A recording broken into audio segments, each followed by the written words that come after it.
जय हिंद, वंदे मातरम।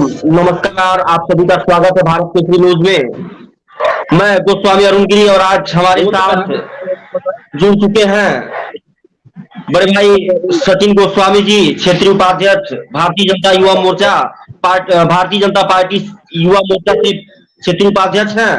और समाजवादी पार्टी से है दानिश अली जी, जो किसान सभा के प्रदेश सचिव हैं। आप लोगों का हार्दिक स्वागत है। आज हम बात करेंगे, मुद्दा होगा उत्तर प्रदेश का। जैसे कि सभी लोग जानते हैं कि चुनाव का समय चल रहा है और इस दौरान सभी पार्टियां अपने अपने मतलब जो कहा जाता है पार्टी एजेंडे को बता रहे हैं और लोगों को अपनी तरफ आकर्षित करने का काम कर रहे हैं। इसी में भारतीय जनता पार्टी कह रही है कि हम 300 प्लस सीटें जीतेंगे और वहीं अखिलेश यादव कह रहे हैं कि नहीं हम जीतेंगे। तो इस पे थोड़ा सा हम चर्चा करेंगे। और सचिन जी, हम आपसे पूछना चाहेंगे कि क्या लगता है कि इस बार जनता का रुख क्या फिर बीजेपी की तरफ है या फिर कहीं थोड़ा बहुत जो भाजपा के लोगों का टूट करके सपा में जाना, सपा का भाजपा में आना, इससे कहीं कोई प्रभाव तो नहीं पड़ रहा है? नमस्कार, सभी को धन्यवाद।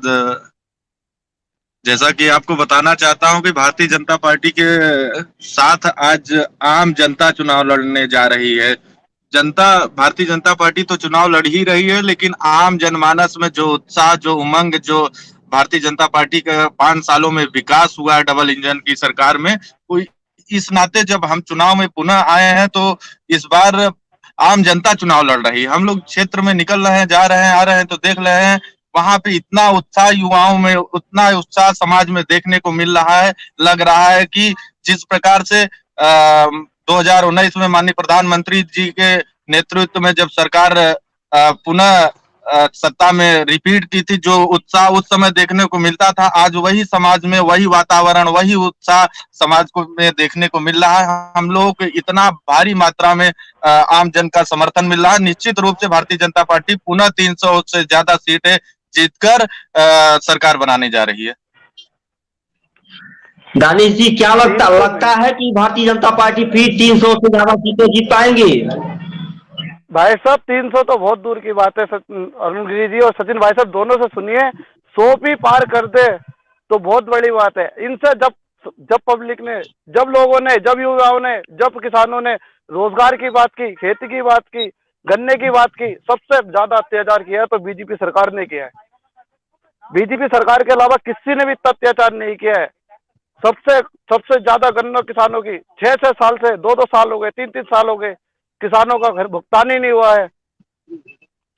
युवा अगर रोजगार मांगे तो उस पर लाठी चार्ज, अगर कोई अपना हक मांगे तो उस पर लाठी चार्ज। किस नाते से ये अगर 300 पार करेंगे तो किस नाते से करेंगे? युवाओं के अंदर भी तो देखो, अभी 2 दिन पहले कैसा हाल करा इन्होंने प्रयागराज में, जिसे अगर युवा रोजगार मांगेंगे तो लाठी चार्ज, जब देखोगे लाठी चार्ज। किस चीज पर 300 प्लस बनाने की बात कर रहे हैं अरुण गिरी जी? तो मित्र दानिश जी, आपको मैं बताना चाहता हूं, ये भारतीय जनता पार्टी की वही सरकार है जो युवाओं के लिए लगभग हमेशा संघर्षरत रही है। जब समाजवादी पार्टी की सरकार में केवल और केवल, मित्र दानिश जी सुनिए, मित्र सुनिए, दानिश जी सुनिए, यही इलाहाबाद की आप बात करते हैं। मैं स्वयं उसमें धरने में शामिल रहा हूं और जब एक ही वर्ग, एक ही क्षेत्र के लोग जुड़कर पूरे और पूरे वैकेंसी पे डैमेज कंट्रोल करके केवल और केवल एक वर्ग को वैकेंसी देने का काम, वो भी लिस्ट जाती थी लखनऊ में, वहां सेलेक्ट होते थे कि ये लोग एक मजहब, एक वर्ग के लोग हैं, इन्हीं को नौकरी दी जाएगी। आपको याद होगा कि लोक सेवा आयोग में कैसे पूरे के पूरे, जब उस पे जांच कमेटी बैठी सपा के रिज्यूम में, कैसे सारे के सारे पत्रक को जला दिया गया था। और जब जांच कमेटी बैठी तो कहीं भी एक भी पत्रक नहीं मिला। 6 महीने के अंदर पूरे लोक सेवा आयोग में पूरे के पूरे एग्जाम कॉपी को जलाने का काम किया गया था, युवाओं को छलने का काम किया गया था। अगर ये कभी कहीं हुआ है समाजवादी पार्टी में हुआ है, दिनेश दानिश जी, आप पता करिए। किसानों पे समाजवादी पार्टी में आप पता करिए, समाजवादी पार्टी में किस प्रकार से केवल और केवल क्षेत्रवाद के लोग सेलेक्ट होके जाते थे। केवल क्या मैनपुरी, इटावा, मैनपुरी सफेद में पढ़े लिखे लोग हुआ करते थे। आप पता करिए वहां से लिस्ट जो जारी होती थी, केवल और केवल ज्यादातर व्यक्ति और व्यक्ति वर्ग को अवसर मिलता था। भारतीय जनता पार्टी में 4.5 लाख युवाओं को सरकारी नौकरी मिली और हर क्षेत्र, हर वर्ग, हर समाज के लोग का उसमें जो है सहभागिता रहा। कहीं पर भी आप ये नहीं कर सकते पूरे वैकेंसी में एक प्रकार की कहीं भी धांधली हुई हो। ये समाजवादी पार्टी की नहीं, ये पारदर्शिता की सरकार है, सब वर्ग की सरकार है, ये सभी भाइयों की सरकार है, ये सभी नौजवानों की सरकार है। जिस प्रकार से नौजवान साथियों का समर्थन भारतीय जनता पार्टी को मिल रही है, इससे समाजवादी पार्टी एकदम बौखलाई हुई है। उनको समझ में नहीं आ रहा है। आप गन्ना किसानों की बात कर रहे हैं दानिश भाई, मैं आपको बताना चाहता हूं भारतीय जनता पार्टी ने सबसे ज्यादा अभी तक गन्ना मूल्य बढ़ाने का काम अगर किसी ने किया, भारतीय जनता पार्टी ने किया। आपको मैं बताना चाहता हूँ, होमवर्क करिए दानिश भाई, होमवर्क करिए। तो भारतीय जनता पार्टी के कार्यकाल में आप रिज्यूम उठा के देख लीजिए, सपा के पूरे 5 साल में गन्ना किसानों का कहीं भी दाम नहीं बढ़ाया गया था। भारतीय जनता पार्टी के कार्यकाल में किसान भाइयों का गन्ना का दाम बढ़ाया गया और सबसे ज्यादा अभी तक के इतिहास में गन्ना किसानों का भुगतान करने का काम अगर किसी ने किया तो भारतीय जनता पार्टी ने किया। मित्रों, मैं आपको यह भी बताना चाहता हूं, आज 6,000 सम्मान निधि जो किसानों को मिल रहा है, ये केवल और केवल इकलौती भारतीय जनता पार्टी की सरकार है जिसने 6,000 रुपया किसानों को देने का काम किया। और किसान आज हर स्थिति में उनकी आय दुगनी करने के लिए माननीय प्रधानमंत्री जी के नेतृत्व में, माननीय योगी जी के नेतृत्व में कटिबद्ध है हमारी सरकार। किसानों, नौजवानों के समर्थन से पुनः भारतीय जनता पार्टी 300 से ज्यादा सीट जीतकर पुनः सरकार बनाने जा रही है। अच्छा सचिन गोस्वामी जी, आपने बोल दिया 6,000 रुपए, भाई साहब 5 किलो खाद कम किया, ठीक है। यूरिया का जो रेट था आज से 5 साल पहले, आज देखिए, ठीक है। और गन्ने की बात कर रहे 15 रुपए 5 साल में, इससे ऊपर बताइए 15 रुपए 5 साल में। हमारे जब मुख्यमंत्री थे श्री अखिलेश यादव जी, उन्होंने 40 रुपए बढ़ाए थे, ठीक है। आपको याद होगा 40 रुपए बढ़ाए थे। जब मुख्यमंत्री योगी आदित्यनाथ 40 रुपए नहीं बढ़ा सकते थे? रोजगार के नाम पे तुम सुनिए दानिश जी, सुनिए कितना करोड़ रुपए बकाया करके समाजवादी पार्टी सरकार जब गई थी, आप होमवर्क करके आइए दानिश जी। करोड़ों रुपए का बकाया, करोड़ों रुपए का बकाया समाजवादी पार्टी के गवर्नमेंट में गन्ना किसानों का था, जिसमें भारतीय जनता पार्टी के गवर्नमेंट बनते किसानों गन्ना के किसानों को उनके खातों में डायरेक्ट देने का काम भारतीय जनता पार्टी की गवर्नमेंट ने किया। और सुनिए अरुण जी, इनको समझाइए। सचिन जी की बात सुनिए, दानिश जी की बात सुनिए, दानिश जी की बात सुनिए। दानिश जी ये भी सुनिए, यही भारतीय जनता पार्टी की सरकार थी पहले कैबिनेट में, पहले जो किसानों पे लाठीचार्ज कराई थी, यही भारतीय जनता पार्टी पहले ही कैबिनेट में भारतीय जनता पार्टी की यही सरकार है। जो पहले ही कैबिनेट में किसानों का कर्ज माफ करने की घोषणा करने वाली यही भारतीय जनता पार्टी की सरकार है। सचिन जी पहले दानिश जी यही भारतीय जनता पार्टी की सरकार है। पहले ही कैबिनेट में जब सरकार का गठन होता है, पहले ही सरकार में जब सरकार का गठन होता है, पहले कैबिनेट में सरकार द्वारा सारे के सारे किसानों का बिल माफ करने का, कर्ज माफ करने का काम अगर कोई करती है तो भारतीय जनता पार्टी की गवर्नमेंट करती है। अरे इसमें हिंदू, मुस्लिम, सिख, ईसाई को बांटा गया, हमारे भाइयों को हमसे बांटा गया। इस भारतीय जनता पार्टी ने सिर्फ बांटने का काम किया है, ना तो किसी भाई को भाई के पास रहने दिया। हिंदू को मुस्लिम से, मुस्लिम को हिंदू से, ब्राह्मण को यादव से, सबको आपस में एक दूसरे को लड़ाया। ये अभी आप कर रहे हैं हिंदू और मुस्लिम की बात। भारतीय जनता पार्टी सुनिए दानिश जी, सुनिए दानिश जी, सुनिए भारतीय जनता पार्टी आपको बुखलाहट हो रही है क्योंकि आपको पता है हम हारते हैं। किसी एक कार्यकर्ता का नाम बता दीजिए अगर उनको जातिवाद पे अगर वो चुनाव लड़ने की बात कर रहे हैं। ये अखिलेश यादव है, अखिलेश यादव जिनको जिन्ना याद आ गया इस चुनाव में। क्यों धर्म की ओर चुनाव को लेके जा रहे हैं? आइए विकास पे चुनाव लड़े दानिश भाई। अखिलेश जी सब विकास के नाम पे तो तुम अखिलेश जी सकते, मथुरा काशी के अलावा दानिश जी आइए विकास पे चुनाव लड़िए। अपने अखिलेश यादव जी से आप आग्रह करिए जितना प्रेम उनको याद आ रहा है। जो मेरी भाजपा बातों को सुनिए। जो जो अगर जो बात इनको अगर तो विकास इनके दाम पे वोट नहीं होने चाहिए। जो बात जो विकास मेरी के देश नाम बात में पे सुनिए होगी, विखंडन का राजेश जी। कारण बात बना, विकास जो के नाम पे भारत को होगी, बांटने का लैपटॉप कारण के बना, नाम पे होगी, ऐसे बच्चों को जिन्ना बांटने जिन्ना का, को याद लैपटॉप करके को क्या बांट पे क्या होगी, क्या दिखाना चाहते हैं लैपटॉप अखिलेश के यादव बात जी? होगी। आखिर जिन्ना प्रेम अखिलेश यादव जी का क्यों आया इस चुनाव के समय में? अरे आइए, आपके विकास आपके भारतीय जनता नेताओं को पार्टी तो आता, विकास का आपके चुनाव नेताओं लड़ना को याद चाहती आता है। है, इनको जिन्ना आपके प्रेम नेताओं को पाकिस्तान याद प्रेम है। क्यों याद आ रहा है? जिन्ना को हमारे सरदार पटेल नेताजी जी खुद से नहीं तुलना गए थे, करने की आपके आखिर विधान, इनको आपके जरूरत क्या नेताजी पड़ी? गए थे, आखिर जिन्ना और आदरणीय सरदार मोदी जी गए पटेल में थे क्या बिना अंतर पूछे है? पूरा बिरयानी समाज खाने, जान रहा है, पूरा हम नहीं देश गए जान रहा है। थे।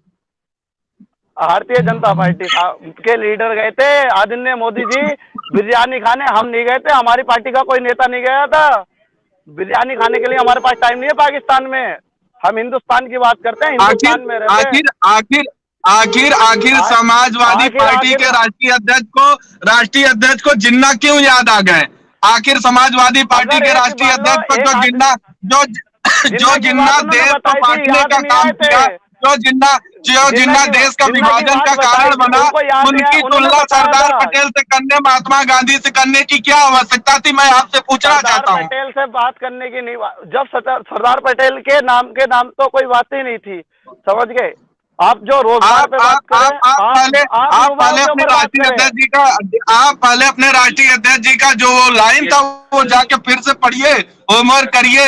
दानिश भाई, होमवर्क करने की आवश्यकता है। अखिलेश हमारे यादव, श्री हमारे अखिलेश यादव जी ने हमारे कहा था, राष्ट्रीय अध्यक्ष श्री मैं आपको बता हमारे देना अखिलेश चाहता यादव जी हूँ, को मैं आपको नहीं, बता देना कभी भी चाहता हूँ, सुनिए, वही पाकिस्तान अखिलेश की बात यादव नहीं जी, करते हैं वो, एक लोग अपनी हिंदुस्तान अपनी की बात बातों को करते हैं। रखिए भाई, क्या अखिलेश समझ यादव नहीं जी आएगा ने तो कहा क्या था कह रहे हैं। कि जिस प्रकार से भारत में सरदार पटेल जी और महात्मा गांधी का योगदान है, उसी प्रकार से जिन्ना जी का योगदान है। ये जिन्ना, आखिर जिन्ना को इतना सम्मान क्यों? जिन्ना जो भारत का विभाजन का कारण अगर बना, तुम जो बिरयानी भारत को विखंडित करने का कारण बना, उनको इतना सम्मान क्यों? तो आप प्रधानमंत्री मोदी जी को बिरयानी खाने का वहां पे टाइम क्यों? किसानों से मिलने का टाइम क्यों नहीं? हिंदुस्तान की बात करिए, हिंदुस्तान ये में वही रहना है ना, वही जिन्ना के ऊपर प्रधान ना जाइए। यही वही जिन्ना को प्रधानमंत्री थे अरे जो बाद में माफी मांगते हैं, किसानों को पहले पहले खालिस्तानी समझाने का बताते हैं, प्रयास पहले किए। जब खालिस्तानी बात किसान भाई बताते हैं, समझे नहीं, पहले तो खालिस्तानी उनके बताते हैं।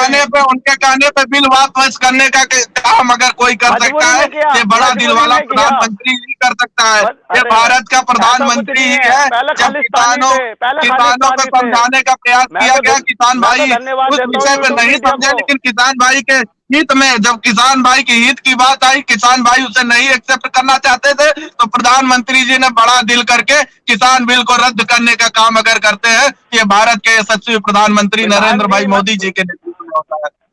नरेंद्र मोदी जी, प्रधानमंत्री जी कभी किसी की बात पे पीछा नहीं हटते हैं। उनको पता था अगर ये बिल गलत थे तो वापिस क्यों हुए, और सही थे तो आपने रखा क्यों नहीं?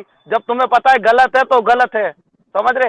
सिर्फ युवाओं पे कुछ नहीं, किसानों पे पानी की बचौर हुई, युवाओं पे लाठी डंडे दिए, बस। इसके अलावा इन 5 सालों के अंदर मुझे बता दो, 26 जनवरी पे अगले साल में किसान बैठे थे, आज 26 जनवरी वाले दिन जो है युवाओं पे रोजगार, वहां बेरोजगारों लोगों पे लाठी बरसाई जा रही थी। इसके अलावा दूसरा कोई काम हुआ तो मुझे बताइए। ऐसा कुछ नहीं है। 5 साल में जो पुलिसकर्मी अरे जो पुलिसकर्मी सुनिए, जो पुलिसकर्मी पुलिसकर्मी हमारे इसमें भाई लिप्त हैं, पाए गए, पुलिसकर्मी उनके हमारे ऊपर भाई हैं सारे सारे। पुलिसकर्मियों को ऊपर वो तो कार्रवाई विपक्ष होता ने है। सवाल उठाया ये तो सारे आपने बोला, पुलिसकर्मियों विपक्ष ने बोला तो आपने को सवाल, ऊपर विपक्ष ने सवाल उठाया कार्रवाई तो बोला आपने। होता है। ये आपको भारतीय डर था जनता इस बात पार्टी का, लोक डर सेवा था आयोग आपको, के धरने पे हम सब, लोक सेवा आयोग में जब आपको धांधली डर था होती है, भाई जब साहब। जांच कमेटी बैठती है, तो सारे के सारे पेपर जला दिए जाते हैं, क्योंकि उसमें सेलेक्टिव लड़के नहीं ऐसा होते नहीं हुआ हैं। है, उसमें एक ऐसा नहीं हुआ परिवार द्वारा है। भेजे रोजगार गए दो, लिस्ट में 5 हुए लड़के होते हैं।